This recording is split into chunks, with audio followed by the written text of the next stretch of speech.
So, you want to build a business. Building a business isn't as easy as most people think. It takes years of hard work and dedication. You have to know what you're doing and have to be able to lead a team. So that brings us up to the big questions. What are the key points to building a business? How should I pay my staff? What should I sell? And above all, how do I start? Will you start a product or service-based business? A service-based business lets you contract out any job someone is willing to hire you for. A product-based business is expensive to start, but let you sell goods you have made or imported. To start a product-based business, you will need to make or order all the products you wish to sell. This may take several revisions until you find a product line you are comfortable with. You will need to know where your target customers are and target them as directly as possible. From choosing where you sell in person, online, it is all about being at the right place at the right time. Branding is the face of your company. It covers your store, all of your products, any handouts, your website, and social media. To the public, it is your identity and what they think of when they see your product. Insurance protects you from thefts, floods, fires, injured customers in your store, or lawsuits covering kids swallowing your products to electronics catching on fire. In North America during 2016, there will be an estimated over $500 billion in online sales. If you keep your customers happy, they are likely to come back. If they aren't happy, they may give you negative reviews, which will affect your future customers. Product-based businesses are a little different than service-based businesses. You will need to identify what your services will be and what staff you will need in order to get your business started. From contracting your time out to creating services that make people's lives a little better, there are tons of options. You will need branding as well. A website, some business cards, and maybe a couple signs or car decals will do. A website is important as it is one of the only places that your customers will be able to find information about you. Social media plays a huge role in spreading word of your business. As most businesses are project related, your customers will need to sign several things. Your pay at various stages of the project, what intellectual property a customer will own, and whether they'll receive a subsidized rate for advertising your services. Now that we have decided whether we are interested in a product or service-based business, let's ask ourselves, how can we make money? We make money from customers buying our products or services. The real question is, what would provide enough value to a customer for them to buy it? To find the answer, we must look around and see what people need. Often, it is the most simple answers because everyone can relate to it. From feeling belonging with a pet,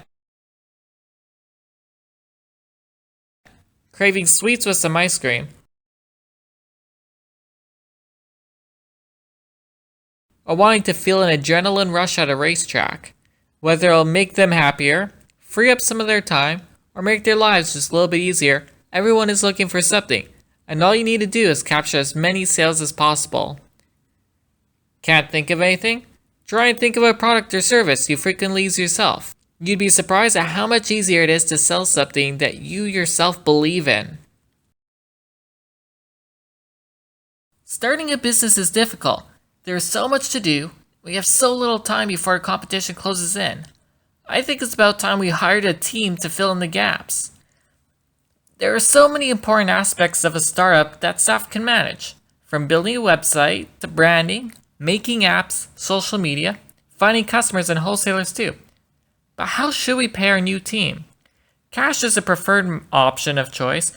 That way you can manage your employees as effectively as possible and maintaining ownership of your business at the same time. Equity is favorable when every dollar counts and you want to expand as quickly as possible from the start. This option is only available if you form a partnership, not a corporation and not a nonprofit. When paying employees with cash, the costs add up quickly in the beginning. You'll want to aim for profitability as quickly as possible to offset this cost. However, once you become profitable, you'll be glad you kept your equity. Without staff owning ownership in the company, It'll be easier to fire an employee for not showing up to work or producing adequate results. If an employee leaves the business, they don't own any of their work, unlike a partner that could threaten to sell a portion of your business. By paying an employee, they may be able to live off the income and won't have to work a second job. On the other hand, when you pay your staff with equity, it won't cost as much up front, letting you spend whatever little amount that you do have on the things that matter. Your partners may have to work an extra job in order to survive, will probably make your business a second priority to them. You must form a partnership for the contract to be legal. Corporations and nonprofits require all staff to be at least paying minimum wage. Staff working for equity must realize that most businesses require 2 years of hard work before it becomes profitable. Partners only get paid as well when the majority of partners vote that the company is profitable enough to pay out a certain figure divisible by ownership. It's recommended that when hiring staff to use the following equation for divvying up equity. 5% for the idea, 20% capital, and same 5% for working hours. Equity will gradually be earned until the expected date of profitability outlined in your contract. When starting any business, make sure that your ideas are kept safe. Have all staff and partners sign a non-disclosure agreement. Branding is such an important part of any business.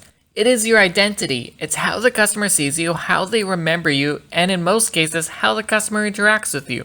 The color of your brand alone can even turn off customers who would otherwise approach your business. Social media is a highly important part of your brand. It's often a connection between you, the business world, and your customers. It lets your customers know about new products, any news you may have, special offers, coupons, and even a funny joke or two. Advertising, positive news, and how you help the community can also change people's perception about your business, bringing in new business, and even creating awareness about your company. When it comes to the world around us today, first impressions are so powerful, especially with the competition next door just waiting to grab our customers' attention. So let me ask, how does the world see your business? Often, you cannot even answer this yourself. Ask some customers, people walking by, or people following on social media. If a customer asks you to change one thing, often they're not the only one. So here are some questions for you. How many different social media platforms do you use? How many people are following you on those platforms, and can you run a promotion to increase those numbers? What is the color scheme of your company? When people think of your business, do you think of a specific color or several colors? Do you have a certain unique layout to your store?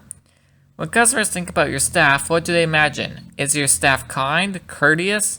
Do they know what they're doing? Is it easy for them to get information so they can help their customers? Customers' entire opinion of your store can change with each interaction. Make sure it's positive. Let customers know your name and remember it too. Remind them to stay on touch on social media, and don't be afraid to ask their opinions too.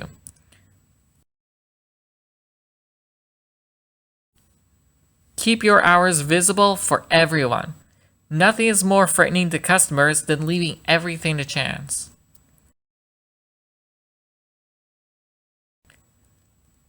Let customers know about services that you offer that they might not already know of. Giving them a place to contact you if they have any questions offers security that most customers look for. Let customers know where you are and where you will be. How else will they know to come check you out?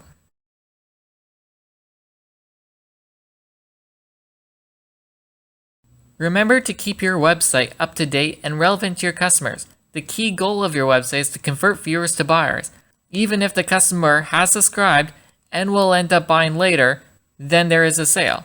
And as we all know, the more sales the better.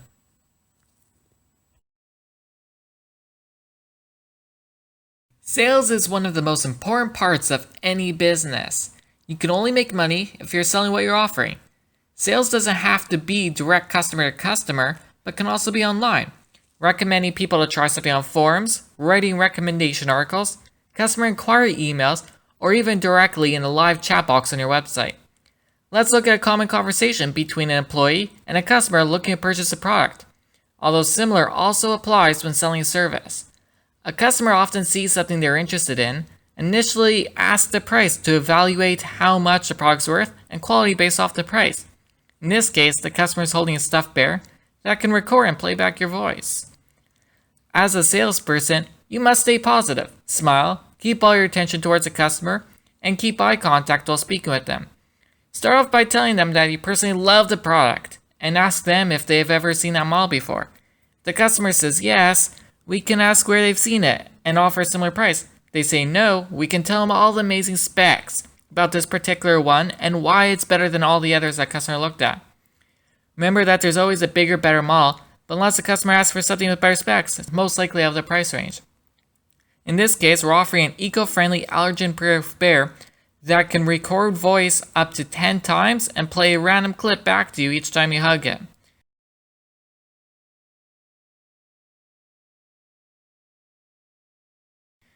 Now that the customer is excited that they found something so unique, they'll want to know the price, and often expecting it to be expensive. Start off by telling them it's a really high price of $70, but right now we're holding a special promotion just to give back to customers that the bear is only $49.99. And in a customer's mind, since the price ends with the 99, they automatically think, hey, it's a sale. When the customer's at the till and about to pay, you can also quickly try and upsell them a cheap popular item to make an extra couple bucks. If the customer is about to walk away, offer a customer an employee discount or next week's discount early.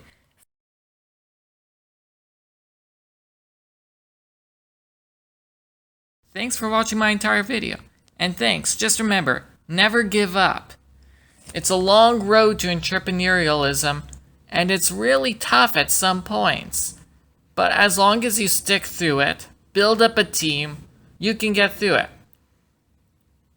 The important thing to remember, you also want to provide value for the customer.